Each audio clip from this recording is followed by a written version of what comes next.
Dr. Manmohan Singh.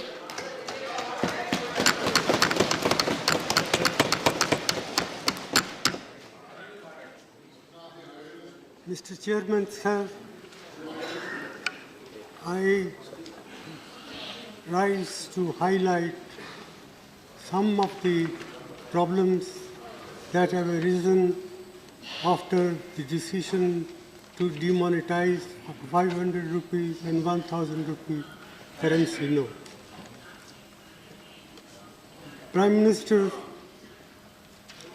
has been arguing that this is the way to curb black money, to prevent growth of forfeited currency note, and also to help in control of terrorist finance activities. I do not disagree with these objectives, but what I do want to point out is that in the process of demonetization, monumental mismanagement has been undertaken about which today there is no two opinions in the country as a whole. Even those who say that this measure will do harm or will cause distress in the short run, but be in the interest of the country in the long run.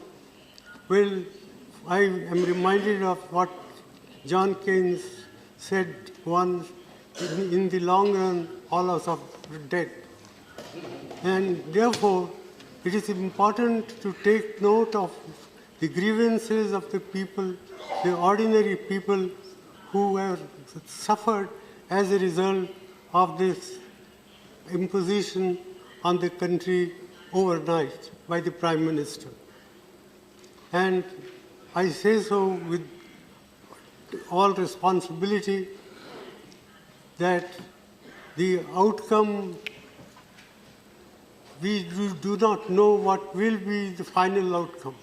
Prime Minister has said that we should wait for 50 days.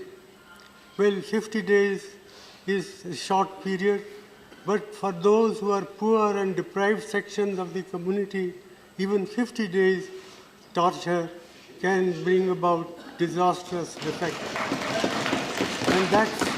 And that's why about 60 to 65 people have lost their lives. Maybe more. And what is more is, what has been done can weaken and erode our people's confidence in the currency system and in the banking system. One, I would like to know from the Prime Minister the names of any countries he may think of where people have deposited their money in the banks, but they are not allowed to withdraw their money. This alone, I think, enough to condemn what has been done in the name of greater good for the people in the world. And, sir, I would further like to point out that, in my opinion, this scheme of monetization, the way it has been implemented, will hurt agricultural growth in our country, will hurt small industry, will hurt all those people who are in the informal sectors of the economy. And my own feeling is that the national income, that is the GDP of the country, can decline by about 2 percentage points as a result of what has been done. This is an underestimate, not an overestimate. Therefore, I feel that the Prime Minister must come with some constructive proposal how we can implement this scheme and at the same time prevent this distress that has been caused to the common people. It is no good that every day the banking system comes with modification of the rules, the conditions under which people can withdraw money. That reflects very poorly on the Prime Minister's office, on the Finance Minister's office, and on the Reserve Bank of India.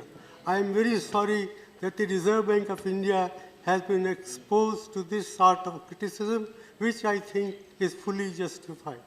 I therefore not like to say much more than this. I urge upon the Prime Minister to find practical, pragmatic ways and means to relieve the distress of the people who happen to be a great majority of our people. After all, 90% of our people work in the informal sector. 55% of our workers in agriculture are feeling distress.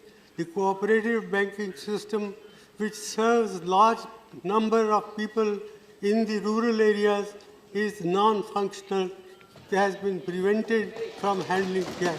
So, in all these measures convince me that the way the scheme has been implemented, it's a monumental management failure, and in fact, it is a case of organized loot and legalized plunder of the government.